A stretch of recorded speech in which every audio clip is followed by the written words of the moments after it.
આ વિસ્તાર છે નવાપુરા રબારીવાડ અને ગોદડિયાવાડ નંબર 2. એમાં સમસ્યા એવી છે કે 5 થી 6 વર્ષ પહેલાં અહીંયા ગંદા પાણીની અને પાણીનું પ્રેશરની સમસ્યા ચાલતી હતી. હવે જે તે વખતે એન્જિનિયરોએ આ જ પાણીની લાઈન નવી નાખવામાં આવેલી. હવે નવી નાખવામાં આવેલી તો પણ એ લોકોને ફોલ્ટ મળ્યો નથી.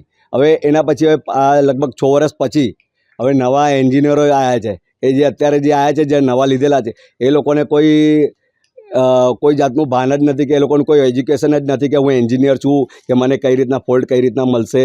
તો આ બધા એન્જિનિયરો પર જે છે ને, કેમ કે જોયા પછી એ લોકોને લગભગ 2 કે 3 મહિના થઈ ગયા, એ લોકોને ફોલ્ટ નથી મળતા.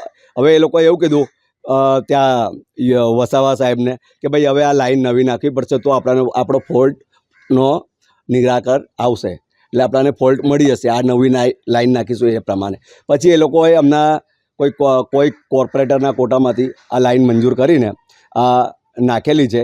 હવે બીજું કે જે કોન્ટ્રાક્ટરને જે આપવામાં આવેલો છે એ બધા બહારના કોન્ટ્રાક્ટર. હવે એ લોકોને ખબર જ નહીં કે કોન્ટ્રાક્ટરને કે ભાઈ અમને તો કીધું છે, એટલે મેં કીધું એ લોકોને પહેલાં પૂછો અને એ લોકોનો અભિપ્રાય લો કે ભાઈ તમે સિવિલ એન્જિનિયરિંગ તમે લાઇસન્સ છે તમારી પાસે કે ખાલી આવીને ખાલી બસ કોટા આપી દીધા કોઈ કોર્પોરેટર એટલે તમે સીધો ખોદીને કામ ચાલુ કરી દીધું. અને બીજું કે આ લોકોને ફોલ્ટ મળતા નથી તો તમે જૂના એન્જિનિયરોને પૂછો ને કે તમને કોઈ કહી દીધું એટલે તમે બસ ખોદીને કામ ચાલુ કરી દીધું. પણ તમને આ કર્યા પછી બી આટલા કરોડો રૂપિયા, લાખો રૂપિયા તમે ખર્ચો કરો છો. ખર્ચો કર્યા પછી પણ એનું તમે કોઈ સોલ્યુશન લાવતા નથી. પછી સામે આ કામ કરવાનો કોઈ મતલબ છે?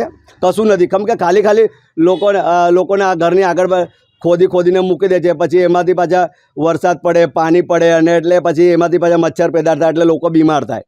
અને પાછું ડ્રેનેજનું, વરસાદીનું અને આ પાણી જ્યારે આવે ત્યારે એ પાણીમાં પાછું ગંદુ પાણીને આ તે બધું મળીને એટલે પછી આ જ અહીંની ગરીબ પ્રજાને પીવડાવે. એટલે પીવડાયા પછી પણ અહીંયા તો કોઈ મેડિકલની ટીમ કે કોઈ અહીં તો આવતું જ નથી.